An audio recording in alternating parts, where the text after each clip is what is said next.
Hey, good afternoon. I've got a 2008 Chevy Suburban 2500 and the AC stopped working the other day. It turned out I had a leak in my rear high pressure line. So I found this kit on Auto Cooling Solutions and I went ahead and ordered it. It's $375 and it came with these fasteners. It looks like these are some new seals. Came with some zip ties. It came with the hose. So I don't know which goes to front or which goes to back yet. And it came with, the only instructions it had here were if I've got a vehicle with a screen in the rear pressure evaporator fitting, just discard it. I'm jacking up both sides so I can get underneath and trace out the line. I had to pull the rear wheel off. Two of the lugs were stuck, and then I had to pull all these fasteners here. So there was a screw here, one up right up here, and there was one in the back here. And these rest of these are just these pop-out fasteners, which didn't come out at all. And basically I just broke them apart, pulling them out. So where the leak was, let me show you where it's leaking at. It's leaking right under here.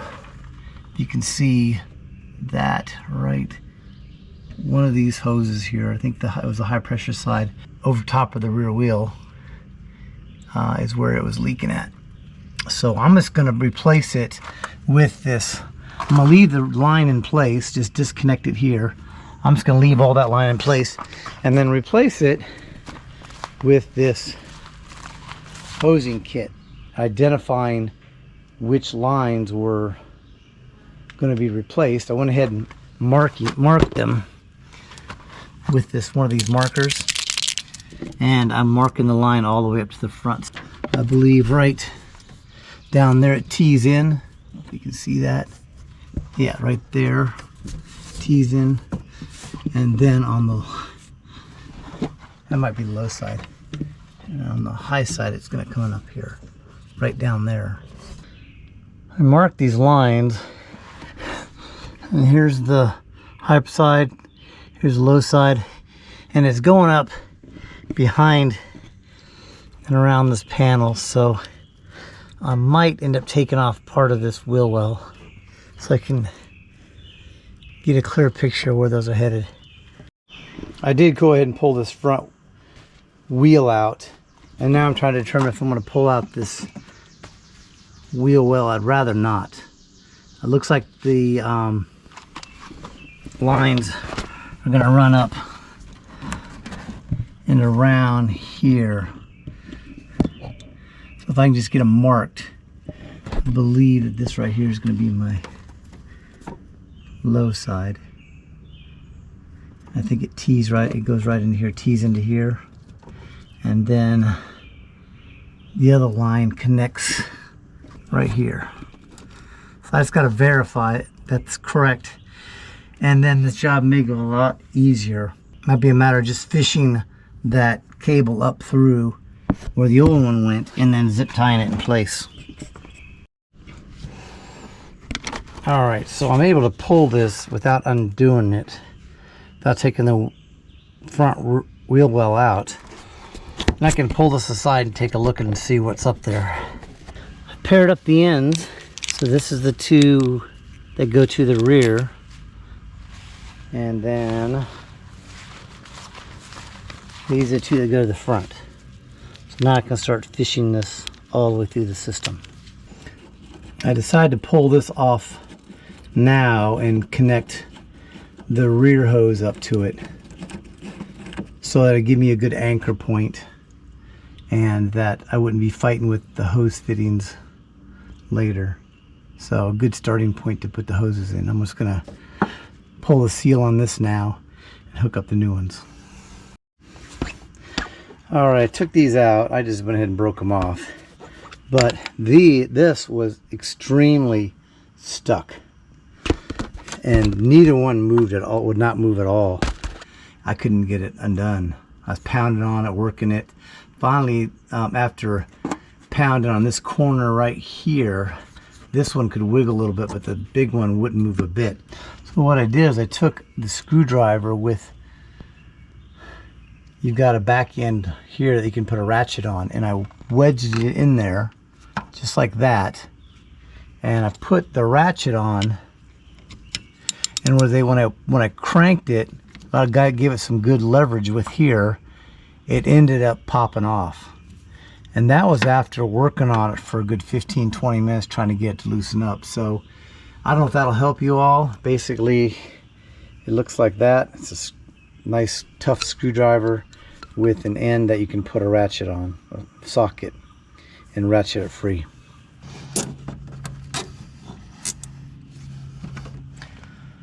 Just gonna run these lines back along where the original ones were. I'm gonna come down and go under, and I can't get it in here. I think that I don't like that, so I'm just gonna run it up and over, but still be zip tying.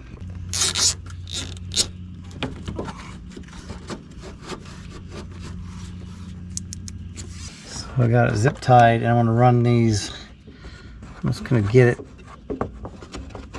up here someplace, and this is where it's a good place to wear your safety goggles. You can have lots of dirt fall in your eyes.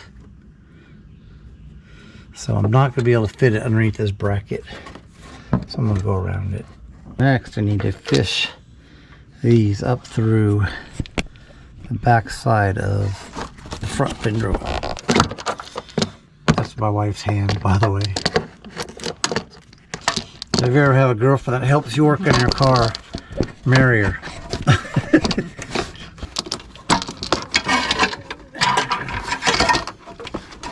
So I got these. There's my high pressure line. I got it fished up almost identical to where the original one is right here. And I'm going to need a deep socket 13mm, which I don't have. I'm going to have to use a wrench for that. It's going to take me a little while to get that undone. But then I'll just be able to connect this up here. And then the second one, the low pressure, what I'm going to do right now, I'm just going to disconnect it right here with another 13mm. And then I'm going to connect up the line.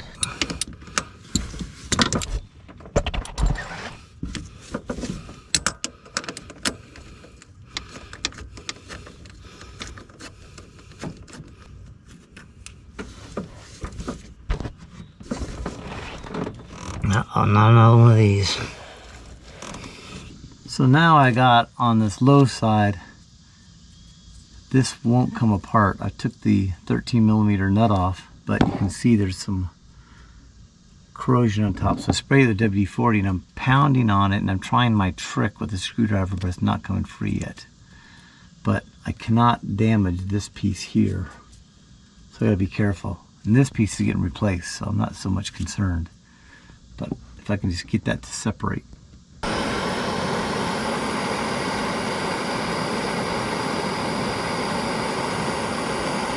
See if heating it up a little bit will help me out. It is sitting right next to this exhaust manifold, so I'm sure it's gotten warm and cold many times.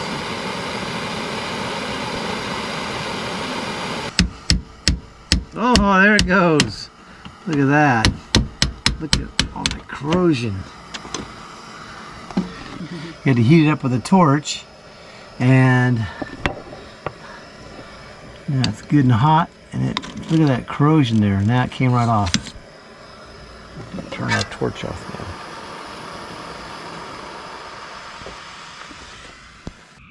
now. Alright, it's getting dark outside. I guess we'll continue this in the morning. The frogs are telling me it's time to go to bed.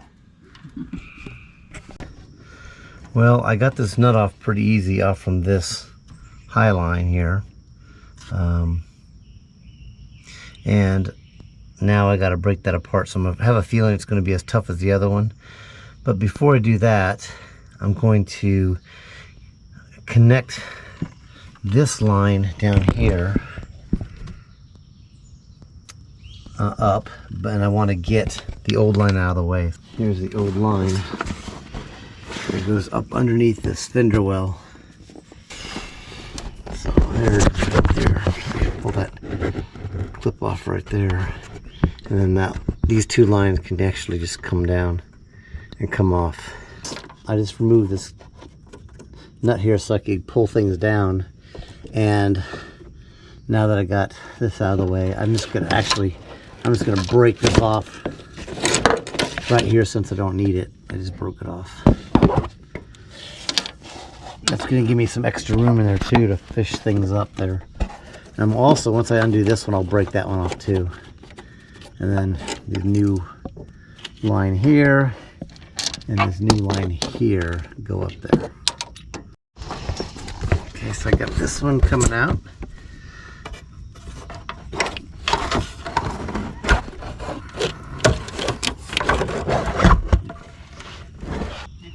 This one came off no problem without me having to do anything to it, so that was really nice. Now I'm just going to break it off down here so I don't need it. So I'll just bend it right there.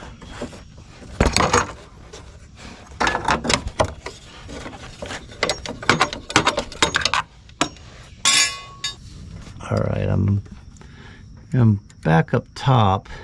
And I just remembered, or I saw on that line I pulled out, there was no seal that came with it. So I had to get a little screwdriver in there and pry this seal up. So don't forget to take your old seals off and make sure you have them before you put your new seals on. Otherwise you're going to leak. All right, got my new seal. And I'm going to just put this new seal on where I took the other one off. There we go, right there. It's seated on the front of this. All right, so they did supply in the kit a bolt and nut. So I'm going to replicate with that bolt the way they had it originally, and that was, it was a stud coming off that line. And then I'll put the nut on this side. All right, I had to pull this back out and then run this bolt all the way through, and I'm laying on top of the engine with like a mechanic's pad to be able to get in to do this. So the mechanic's pad helps protect me and protects other parts of the engine. I can just lay on top here. Again, trying to do this one hand is really difficult. I can't do it. Okay, I'll come back and we'll put the nut on. All right. I got it back, I got it on there, and I'm using this stubby with the 13. Actually, this came with a 14 millimeter socket. That's never happened to you before, has it? All right, I'm back. Let's see if I can not drop it this time.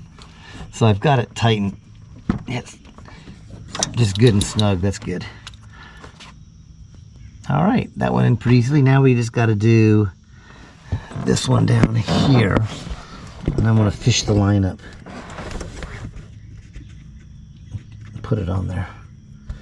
And this one's already got a stud on it, so I'm just going to leave that in place. I might be able to do that from underneath, from the side, real well. Now we're ready to hook this one up. Just got to put a seal on it. Pull that off. I've already got it fished up exactly the way I want it.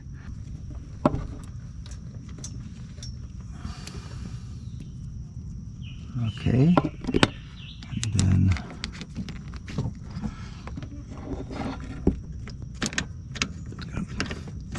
slide it right in there. Beautiful. Okay, just gotta tighten it down.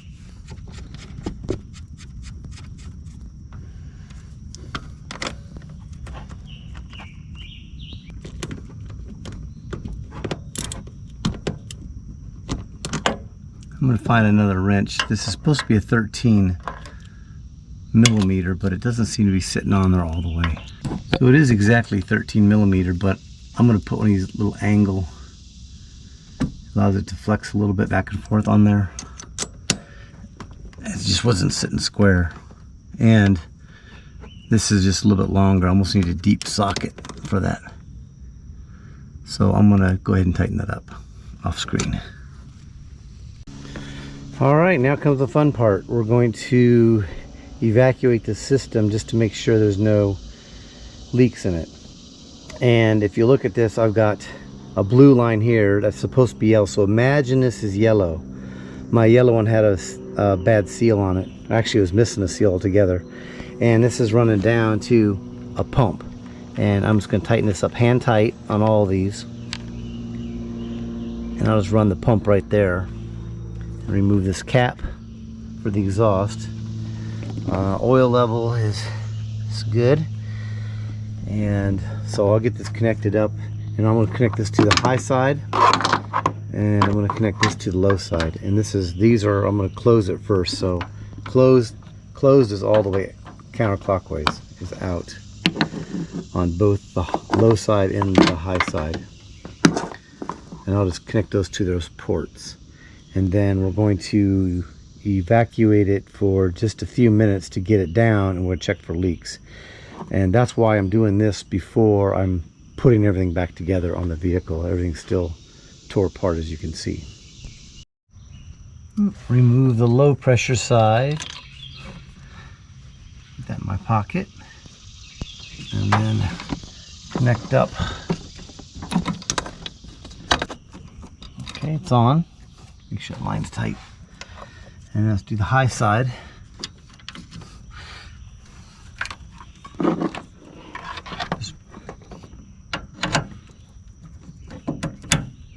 Alright, and that's closed, and that's tightened down. Alright, now we're going to go ahead and turn on the evacuation pump and put a draw on the system and evacuate out some air. Right now you can see that the system, I'm going to go ahead and just open up here at the low side, and I'm going to open up this, is all the way open, and we're going to draw some pressure out of here. I moved the pump up here so that you could actually not see the glare. If you see it's a blue line here, it's because my yellow line had no seal, and so I just used a blue line instead, which works fine. So now we're going to go ahead, and the vehicle doesn't need to be running at this point. I'm just going to hit the switch. And we're going to draw this down as much at -30 as we can. And then we'll turn it off, let it sit. It's slowly coming down. Pump's working a little bit harder. Looks like that's all the further it's coming down. Right there. Alright, so I'm going to go ahead and shut off the pump, and then we'll see if it leaks out. We'll give it a few minutes, come back. Alright, it's been 15 minutes or more, and it's still all the way down, so we don't have any leaks. I'm going to go ahead and start up the evacuator. We're going to do this for 45 minutes now. Then I'm going to charge the system. But while this is doing this, I'm going to go ahead and get the wheels back on the truck. The fender well, I'm going to route that line a little bit better. I'll get it zip tied up underneath there, and then we'll be ready just to do the charging and test it out. We'll be done.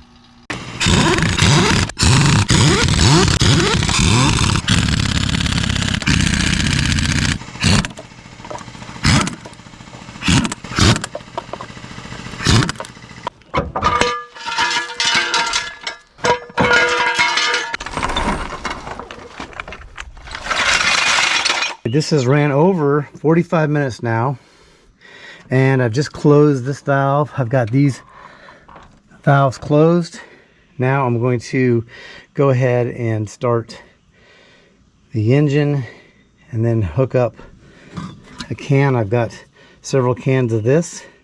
It says here that I'm going to need, for front and rear AC, 1.36 kilograms. So what I'm going to actually do is just fill it to the proper pressure. Okay, let's remove this. I'm not going to need this pump anymore. I've got these closed off, so I'm not leaking any air into the system. By the way, this whole kit that I purchased on Amazon, I think over a couple years ago, cost me about, say $120. I think it was the pump and the whole manifold kit. What I did have to buy for it was this additional valve for these newer cans, and I don't remember if I bought this additional thing separate. I may have, so if I did, I'll post that in the comments, give a link to this. And this is one of them resealable cans. I want to mention on this real quick, while I'm thinking of it, This stopped working on me, and it's because I had a surge of my compressor kicking on, air compressor kicking on, and it caused it to stop working. And I didn't know if it was broke or what had happened, so I ended up taking these 4 screws off here. I took the back off, made sure the engine was free. Turns out there's actually a thermal switch underneath here. It just needed about 10 minutes to cool down, and then it clicked open, so it actually closed, so then it started working again. And then I just had to hook it up. I did have to hook it up on I started it, let it run for a few seconds, and then I hooked the line up to it, because starting it with a system that's already been evacuated down, single stage vacuum pump motor couldn't start. So just for you, just for awareness on this pump, if you run into that same problem, just unplug it, let it cool down a little bit, disconnect, close up your valves, disconnect that line, start it up, put your line back on here, and then open up your valves again and continue evacuating the system. So let's get started with this. First thing I'm going to do is go ahead and start the truck, and I'm not going to idle it up yet, but I am going to turn the AC on.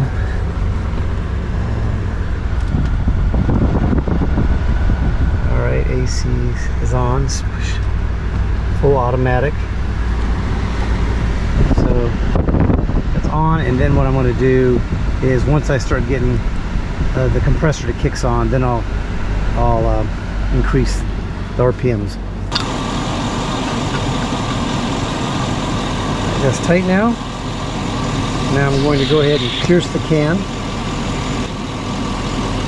I'm going to pull this cap off real quick here before the Schrader valve. I'm going to release some of the pressure to make sure there's no air currently in this yellow line. Remember, this is a yellow line. Okay, it's just the blue. Open this up. All right, so it's all the way open. Now I'm going to release some of the coolant from here. There we go. So it's purged now. I'm going to leave this kind of laying on its side like that. Now let's open up. This is going to be closed. This is going to remain closed. This is going to now be open, the low side. And then I'm going to open it up right here. Remember, I purged it out. Here we go. It's now going to the system. And now we're waiting for the compressor to kick on. You see coolant in the window? You'll hear a click when the compressor kicks on. Nope, compressor just kicked on. Hear that? Now it kicked off. Kick back on.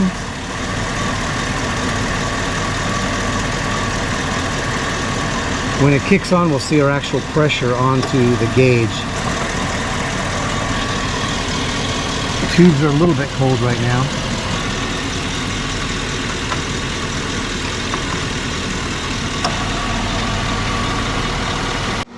Alright, I got someone to help me run the engine at 2,000 RPM. This is almost done. It's empty. I'm going to close the valve. Let's hook up our second can. We'll pull the can off.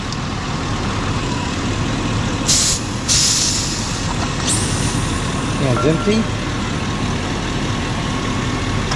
The new one on.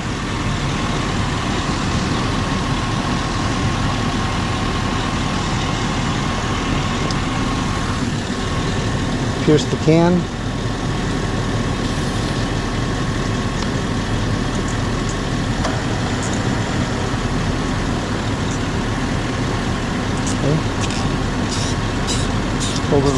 Pull this back out so it'll start flowing, and then I'll increase the engine RPMs once I release pressure out of lines, or air out of lines here. Alright, it's purged, and now I'm going to open up the valve again. Now we're adding coolant again. Alright, now we're going to increase the engine to 2,000 RPMs. Alright, we're just going to let that flow in there.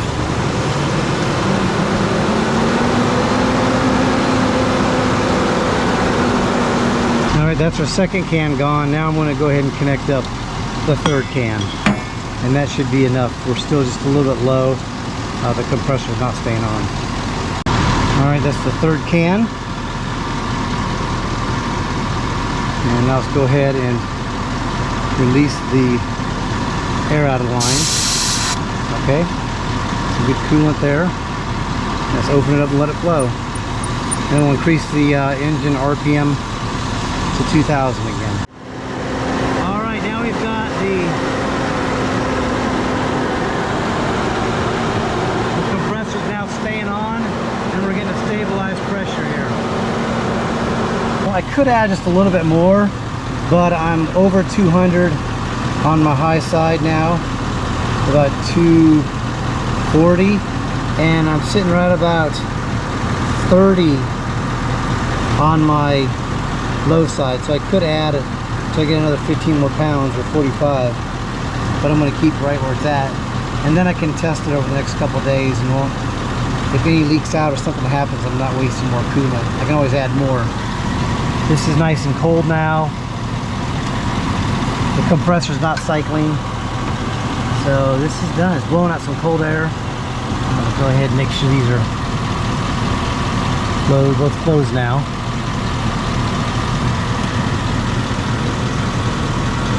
Alright, now those are closed. I can actually release the pressure off from this.